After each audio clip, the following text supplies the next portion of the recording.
అయినా మీరు ప్రశ్నలు అడుగుతున్నారు, నాకు ప్రెస్ మీట్ ఏం లేదు.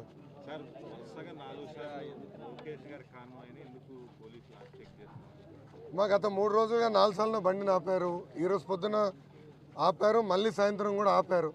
దిగి ఎస్ఐ గారిని సూటిగా ప్రశ్నించా, ఎందుకు నా బండి ఆపుతున్నారంటే పై అధికారులు ఆదేశాలు జారీ చేశారని చెప్పారు. అందుకే చెప్పా, డీజీ గారు చెప్పండి ఆయన టైం తొందరలో వస్తుందని. అంటే కావాలని ప్రతిపక్ష పార్టీలు హెరాస్ చేయడానికి ప్రయత్నిస్తున్నారు. ముఖ్యమంత్రి గారు బండి చెక్ చేయాల, ఇక్కడున్న వైకాపా ఎమ్మెల్సీ బండి చెక్ చేయాల, ఎమ్మెల్యే బండి చెక్ చేయాల, తెలుగుదేశం పార్టీ జనసేన పార్టీ అభ్యర్థిగా నేనున్నా నా బండి చెక్ చేస్తారు, జనసేన ఇన్ఛార్జ్గా ఉన్న శ్రీనన్న బండిని చెక్ చేస్తారు. ఇట్లా అడుగడుగునా మమ్మల్ని ఇబ్బంది పెడుతున్నారు. దీనిపైన ఎలక్షన్ కమిషన్ కూడా రాస్తున్నాం. చట్టాలు ఏమైనా ఉంటే అందరికీ ఒకటే చట్టం ఉండాలి, అదే అమలు చేయాలి తప్ప ప్రతిపక్ష వాళ్ళకి ఒకటి అధికార పార్టీ చేస్తాం కరెక్ట్ కాదు. అధికారులు ఎవరైతే ఇట్లా చట్టాన్ని ఉల్లంఘించి మమ్మల్ని ఇబ్బంది పెట్టారో వాళ్ళపైన ఎలక్షన్ కమిషన్ కఠినంగా వ్యవహరించాలి. ముఖ్యమంత్రి గారు బండి చెక్ చేశారా, ఎమ్మెల్యే గారు బండి చెక్ చేశారా, ఎమ్మెల్సీ గారు బండి చెక్ చేశారా? నేను అడుగుతున్నా. 3 రోజుల్లో 4 సార్లు ఏనాడు నా బండి చెక్ చేయలేదు స్వామి. రోజు తిరిగేవాడనే కదా. కావాలని నన్ను ఆపి ఎన్నిసార్లు చెక్ చేస్తారు? ఒకే రోజు 2 సార్లు చెక్ చేస్తారా?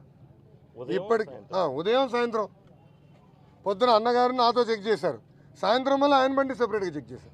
అండ్ ఎస్ఐ గారు ఎటు చెప్తారండి, పై అధికారులు అంట స్పెసిఫిక్గా నా బండి చెక్ చేయమని ఆదేశాలు ఇచ్చారంటే ఎటు చెప్తున్నారు? కానీ దానికి సమాధానం చెప్పానండి వాళ్ళు. అధికారులు ఇప్పుడు సమాధానం చెప్పాలి. దీనిపైన ఎలక్షన్ కమిషన్ సీరియస్గా తీసుకోవాలి. అందుకే డీజీని తొలగించాలి, దాంట్లో ఎలాంటి డౌట్ లేదు. ఎస్పీ గారిని మార్చాలి, దాంట్లో ఎలాంటి సందేహం లేదు. వీళ్ళందరినీ ఎస్పెషల్లీ ఎస్పీ గారు వీళ్ళందరినీ ఏకంగా ఎలక్షన్ ముందర నియమించిన వాళ్ళు వీళ్ళందరినీ బర్తరఫ్ చేయాల్సిన బాధ్యత ఎలక్షన్ కమిషన్ పైన ఉంది.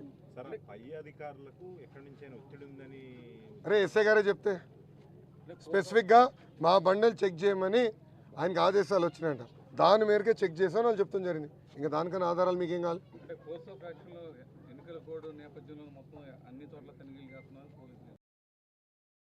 తనిఖీ చేశారా?